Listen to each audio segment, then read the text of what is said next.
Hi, we're from the Universal American School and we were challenged to redesign the Lego store. Here is what we came up with. Our idea is to create a workshop-like store in order to let customers of all ages create their own 3D Lego figurine.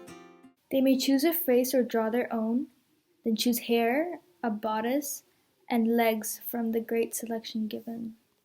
There will be no small pieces that may be hazardous to children or stolen, as the pieces will be enlarged.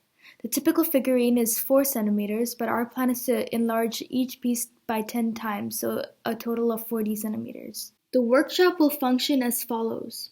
There are many machines going in order. In the first one, you choose to draw a face or select a given one, and then you choose the hair. This piece will be printed out on a pre-made plastic piece as just the head. In the next one, you select which bodice piece you desire, which then gets printed out as well. In the last machine, you choose the legs, which then get printed out also.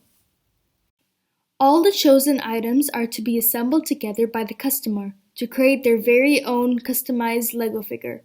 An employee can be monitoring each machine, assisting the customers. This has been our pitch for redesigning the Lego store. Thank you for listening.